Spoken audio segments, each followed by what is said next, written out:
लड़की बहुत अच्छी टेलर है, ये आपने ठीक तरह से पता तो किया है ना? अरे हाँ भाग्यवान, मैंने सब पता कर लिया है। अब तुम चलो, देर हो रही है। मेरी समझ में एक बात नहीं आती कि तुम मेरी शादी करने की बात करने जा रही हो माँ, या अपने दुकान के लिए नई टेलर देखने जा रही हो? अरे चुप कर, अभी तू बच्चा है, दुनियादारी के बारे में तुझे कुछ नहीं पता। अरे तू तो एक प्राइवेट कंपनी में काम करता है, और प्राइवेट कंपनी का क्या भरोसा।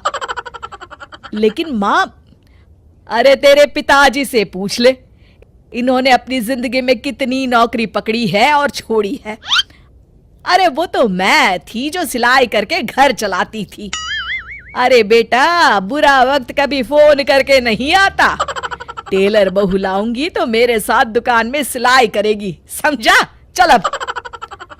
दोपहर होने तक तीनों लड़की वालों के घर पहुंच जाते हैं। सभी बातें और चाय पानी होने के बाद, बहन जी, आपका बेटा रोहित एक अच्छी कंपनी में काम करता है और अच्छी तनख्वाह भी है। बस हमें और कुछ नहीं चाहिए। हमें आपका बेटा बहुत पसंद है।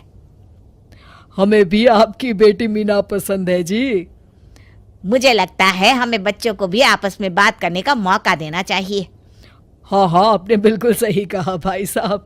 जाओ बच्चों, बाहर जाके बात कर लो। अरे आप रुकिए जी। अच्छा ये बताओ बेटी, तुमने सिलाई कहाँ से सीखी है? जी, दीनानाथ इंस्टीट्यूट से। अरे बहन जी, मेरी बेटी इस मोहल्ले में सबसे अच्छी ब्लाउज सिलती है और एक से बढ़कर एक डिजाइन भी बना लेती है। अच्छा, चल बेटी, जरा तेरे हाथ की कारीगरी देख लेते हैं। अरे माँ, ये सब करने की क्या जरूरत है?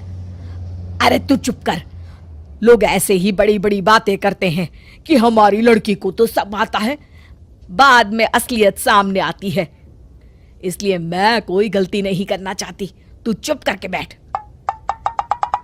मीना शांति देवी को 2-3 प्रकार की बढ़िया बढ़िया डिजाइनदार ब्लाउज बनाकर दिखाती है।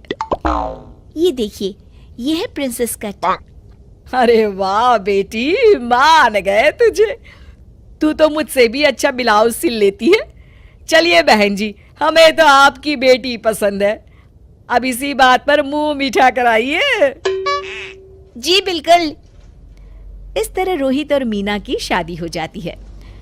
शादी के अगले दिन से मीना अपनी सास के साथ सारा दिन दुकान पर सिलाई करती रहती और अपने पति रोहित को जरा सा भी समय नहीं दे पाती थी।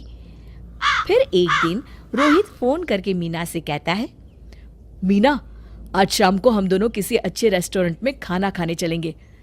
तुम तैयार रहना, मैं ठीक वक्त पर पहुंच जाऊंगा।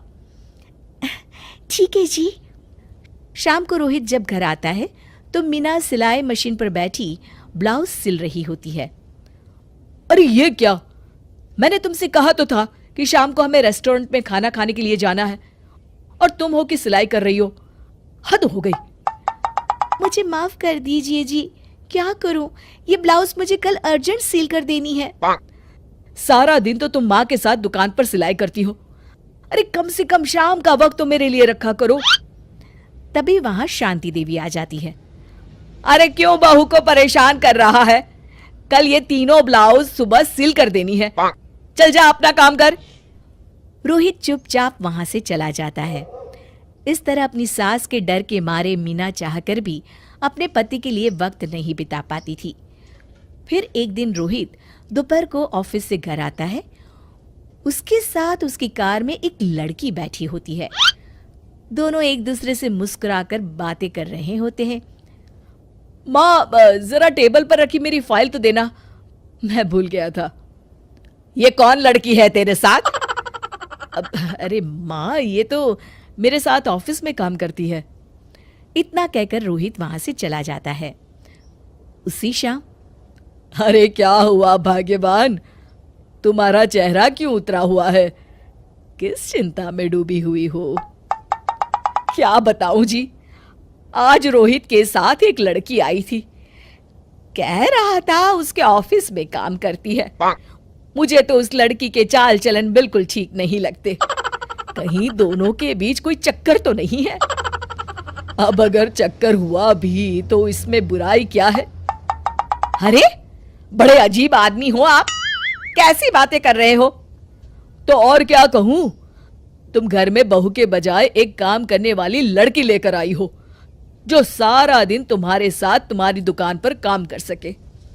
अरे भाग्यवान, शुक्र मनाओ कि मैं शरीफ था, इसलिए मैंने कभी किसी औरत की तरफ आंख उठाकर भी नहीं देखा। पर अब हर कोई तो मेरे जैसा नहीं हो सकता ना। इतना कहकर गिरधारी वहां से चले जाते हैं। शांति देवी समझ जाती है कि गिरधारी क्या कहना चाहते हैं। उसे अपनी गलती का एहसास हो जाता है और वो सोचती है जितनी जल्दी हो सकेगी वो अपनी गलती सुधार लेगी। और इसीलिए 2 दिन के बाद, रोहित बेटा, मैं चाहती हूं कि कुछ दिनों के लिए तू अपनी ऑफिस से छुट्टी ले ले। क्यों, क्या हुआ माँ?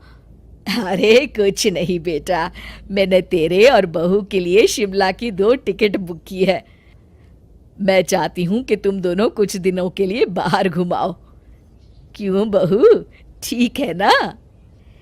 सासू माँ की बात सुनकर मीना का चेहरा भी खिल उठता है। वो शर्मा कर कहती है, जी माँ जी, जैसा आप ठीक समझे। और इस तरह शांति देवी पूरी तरह से बदल जाती है। शिक्षा, बहू को बहू नहीं बल्कि बेटी समझना चाहिए और ना कि काम करने वाली नौकरानी।